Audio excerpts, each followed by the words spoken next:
இப்போ நடக்கிற நிகழ்வுகள் எல்லாம் ரொம்ப வேதனை தரக்கூடிய நிகழ்வுகளாக எனக்கு தோணுது. எதிரிக்கு எதிரி நண்பன், எதிரி எப்படி நண்பனாக முடியும்? அது வரலாற்று பிழையா இருக்கும் அப்படின்ட்டு போட்டிருக்கிறத பார்க்கிறோம். தமிழக மக்களுக்கு நல்லா தெரியும். அது புதிதாக எழுந்திருக்கக்கூடிய ஒரு பெரும் சக்தி. அந்த சக்தியை அவர்கள் அந்த சக்தியை கண்டு அவர்கள் மிரண்டு போயிருக்கிறார்கள். அந்த மிரட்சியும் அந்த அச்சமும் அவர்களை இந்த மாதிரி நாம நினைச்சு கூட பார்க்க முடியாத இடத்திற்கு அவர்கள் தள்ளி இருக்கு. ஓகே சார், இப்போ ஒருவேளை இவங்க ரெண்டு பேரும் இணைந்தால் தாவேகாவினுடைய எம்எல்ஏக்கள் எல்லாருமே அந்த பதவியை ராஜினாமா பண்ணுவாங்க, ஒரு வருடம் கழித்து மீண்டும் தேர்தல் நடத்தப்படும் அப்படிங்கிற மாதிரி ஒரு கருத்து இருக்கு. அது உண்மைதானா சார்? அப்படி ராஜினாமா பண்ணா அப்படிதான் நடக்கும்னு நினைக்கிறீங்க? அது ஒரு தவறான முடிவா இருக்கும். அது அரசியல் தற்கொலைக்கு வழிவகுக்கும். அப்படி அவங்க பண்ணக்கூடாது. அந்த வேள்வியில தாவேகா வென்றுட்டா அது அவர்களை வேறு ஒரு உயரத்திற்கு கொண்டு போயிடும். இந்த விமர்சனம் செய்பவர்கள் தான் இந்த மாதிரி ஒரு இக்கட்டான சூழ்நிலையை தமிழகத்திற்கு உருவாக்கி இருக்கிறார்கள். அவர்கள் அவங்களுடைய ஆதரவு கடிதத்தை முதல்ல அனுப்பியிருந்தா இந்த நிலைக்கு இந்த பேச்சை நம்ம பேச வேண்டிய அவசியம் இருந்திருக்காது. திராவிட இயக்கங்களில் ஒருவேளை கரைந்து போகக்கூடிய ஒரு இயக்கமாக நாளாவட்டத்தில் அதிமுக மாறலாம். மக்கள் ஓரளவுக்கு எல்லாத்தையும் பொறுத்துக்குவாங்க. ஆனா கடைசி வரைக்கும் எல்லாரையும் தாங்கிக்குவாங்க, எல்லாத்தையும் தாங்கிக்குவாங்க அப்படின்றது அது அப்படி இருக்க மாட்டாங்கன்றது காட்டிட்டாங்க.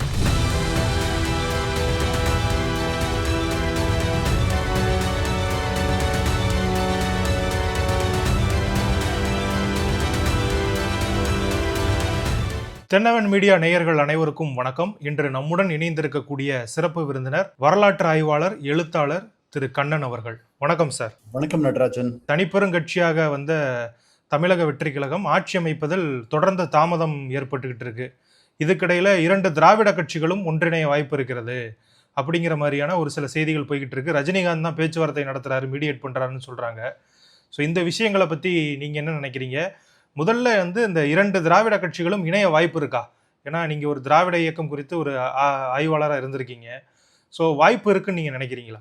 இப்போ நடக்கிற நிகழ்வுகள் எல்லாம் ரொம்ப வேதனை தரக்கூடிய நிகழ்வுகளாக எனக்கு தோணுது. எதுவும் நடக்கலாம் அரசியல்ல. இதுக்கு முன்னாடி இந்த மாதிரியெல்லாம் மற்ற இடங்கள்ல நடந்திருக்கு. பீகார்ல நடந்திருக்கு, வேறு சில இடங்கள்லையும் நடந்திருக்கிறத நம்ம பார்க்கிறோம். இன்னைக்கு ஒரு காங்கிரஸ் நாடாளுமன்ற உறுப்பினர் அவர்கள் போட்டிருக்கிற செய்தி, எதிரிக்கு எதிரி நண்பன், எதிரி எப்படி நண்பனாக முடியும்? அது வரலாற்று பிழையா இருக்கும் அப்படின்ட்டு போட்டிருக்கிறத பார்க்கிறோம். அவர்கள் எதிரிகள் ஒன்றாக இணைவதில் நமக்கு ஒன்றும் சங்கடம் இல்லை. அவர்கள் திராவிட இயக்க கொள்கைகள் 2 பேருக்கும் ஏறக்குறைய ஒரே மாதிரி தான். அவர்களுடைய தலைவர்களுக்கு இடையில ஏற்பட்ட மனஸ்தாபம் 2 புதிய கட்சிகளாக ஒரு புதிய கட்சிக்கு வழிவகுத்துச்சு. அதனால் அவர்கள் இணைகிறாங்க அல்லது இணைஞ்சு செயல்பட போகிறாங்க அப்படின்றதுல நமக்கு எந்த வருத்தமும் இல்லை. ஆனால் அவர்கள் இணைவது என்பது கொள்கை அடிப்படையிலேயோ லட்சியங்களின் அடிப்படையிலோ தான் கிடையாது. அப்படி அவர்கள் சில பேர் சொல்லிக்கிட்டாலும் கூட திராவிட இயக்கத்துக்கு எதிராக எழுந்திருக்கிற மதவாத சக்திகளுக்கு இடம் தரக்கூடாது, திராவிட இயக்க கொள்கைகளுக்கு ஊறு வராமல் பார்த்துக்கணும், நலத்திட்டங்கள் எல்லாம் தொடர்ந்து நடக்கணும் அப்படி இப்படின்ட்டு என்ன வேணாலும் சொல்லலாம்.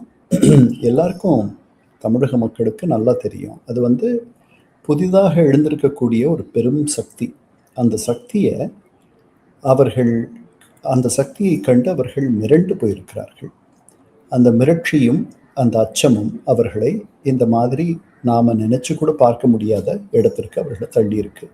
இது பாகிஸ்தான் இராணுவமும் இந்திய இராணுவமும் சேர்ந்து ஒரு பொது எதிரி அப்படின்னு அவங்க நினைக்கிறவர்களோட அவர்கள் போர் பண்ணுவது. இந்த 2 எதிரிகளும் தொடக்கத்திலிருந்தே அவர்களுடைய குழந்தை பருவத்திலிருந்தே உங்களுக்கு இவர் தான் எதிரி, அவருக்கு நீங்க தான் எதிரி அப்படின்னு சொல்லி வளர்க்கப்பட்டவர்கள். அவர்கள் ஒன்றாக ஒரு புதிய அரசியல் சக்தியை எதிர்கொள்வதற்கு இவ்வளவு தாழ்ந்து போவார்கள் அப்படின்ட்டு அது உண்மையாக இருக்கும் பட்சத்தில் என்னால் நம்ப முடியல. வேதனையா இருக்கு. ஓகே சார், இப்போ ஒருவேளை இவங்க 2 பேரும் இணைந்தால் தாவேகாவினுடைய எம்எல்ஏக்கள் எல்லாருமே அந்த பதவியை ராஜினாமா பண்ணுவாங்க, 1 வருடம் கழித்து மீண்டும் தேர்தல் நடத்தப்படும் அப்படிங்கிற மாதிரி ஒரு கருத்து இருக்கு. அது உண்மைதானா சார்? அப்படி ராஜினாமா பண்ணா அப்படிதான் நடக்கும்னு நினைக்கிறீங்க? அது தெரியல, இதெல்லாம் நிறைய செய்திகள் வருது, நிறைய புரளிகள், நிறைய வதந்திகள். தெரியல அது உண்மையான்ட்டு. அது வந்து ஒரு தவறான முடிவா இருக்கும். அது வந்து அரசியல் தற்கொலைக்கு வழிவகுக்கும். அப்படி அவங்க பண்ணக்கூடாது. ஏன்னா தப்பி தவறி அவர்கள் மீண்டும் மறுதேர்தலின் போது 1, 2 இடங்கள் தோத்துட்டாங்கன்னு வச்சுக்குவோம். அது வந்து தவறான ஒரு செய்தியை எல்லாருக்கும் தெரியப்படுத்திடும். அதனால அந்த மாதிரிலாம் ஒரு முடிவு எடுப்பாங்கன்னு நான் நினைக்கல. அவர்கள் வந்து நீங்க சொல்றபடி ஒருவேளை இந்த 2 திராவிட கட்சிகளும் சேர்ந்து ஒருவேளை ஆட்சி அமைக்கிற மாதிரி அமைஞ்சு போச்சுன்னா, தாவேகாவுக்கு ஒரு பெரிய நல்வாய்ப்பாக அதை நான் பார்க்கிறேன். அவர்கள் வந்து அரசுக்கு புதியவர்கள். அவர்களுக்கு ஆட்சி அதிகாரம், நிர்வாகம் இதெல்லாம் தெரியாது. அதனால முதல்ல சட்டமன்ற பயிற்சி அவர்களுக்கு கிடைக்கும். அவங்க கிட்ட இருக்க 1, 2 பேரை தவிர வேறு யாருக்கும் பெரிய அனுபவம், சட்டமன்ற அனுபவம்லாம், முன் அனுபவம்லாம் கிடையாது. ஒரு மிகச்சிறந்த பொறுப்பான எதிர்க்கட்சியாக அவர்கள் செயல்படுவதற்கு ஒரு வாய்ப்பு அமையும். 2 கழகங்களும் சேர்ந்து அமைக்கிற ஒரு ஆட்சி, அது வந்து ஒரு நீடித்த ஆட்சியா இருக்குமான்றது தெரியல. ஆனால் ஒரு பொறுப்பான எதிர்க்கட்சியாக செயல்படுவதற்கு நிறைய வாய்ப்புகளை அது தாவேகாவுக்கு தரும். அந்த வேள்வியில தாவேகா வென்றுட்டா, அது அவர்களை வேறு ஒரு உயரத்திற்கு கொண்டு போயிடும். இன்னைக்கு மும்முனை போட்டியாக தமிழக அரசியல் களம் இருப்பது ஒரு ஒரு குறிப்பிட்ட காலத்திற்குள் மீண்டும் இருமுனை போட்டியாக மாறுவதற்கான சாத்தியக்கூறுகளை ஏற்படுத்தி தரும். விஜய்க்கு ஒரு புதிய அந்தஸ்தையும், ஒரு புதிய பிம்பத்தையும், ஒரு புதிய எழுச்சியையும் சக்தியையும் இந்த எதிரணியிலிருந்து செயல்படுவது என்பது அவருக்கு உருவாக்கி தரும். அதைத்தான் அவர்கள் பண்ணணும். ஓகே. இப்ப ஆளுநருடைய செயல்பாடுகள் விமர்சனம் வைக்கப்படுது. அவருடைய நடவடிக்கைகள் சரியில்லை, அவர் ஒரு சார்பா நடந்துக்கிறாரு அப்படிங்கிற மாதிரி சொல்றாங்க. ஸோ அதை நீங்க எப்படி பார்க்குறீங்க? ஆளுநர் வந்து ஒரு சார்பா நடந்துக்கிறாரா, இல்லை அவருடைய பதவியை, அவருடைய பொறுப்பை அவர் கடைபிடிக்கிறார்னு நினைக்கிறீங்களா? ஆளுநர் ஒரு சார்பா நடந்துக்கிறதா நான் நினைக்கல.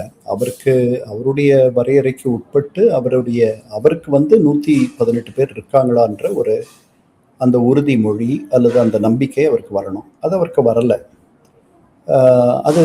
அதுக்காக அவர் வந்து கையெழுத்து ஆதரவு கடிதங்களோ அல்லது கையெழுத்துக்களோ கேட்பது என்பது அவருக்கு முழுமையாக அவருக்கு இருக்கக்கூடிய உரிமை.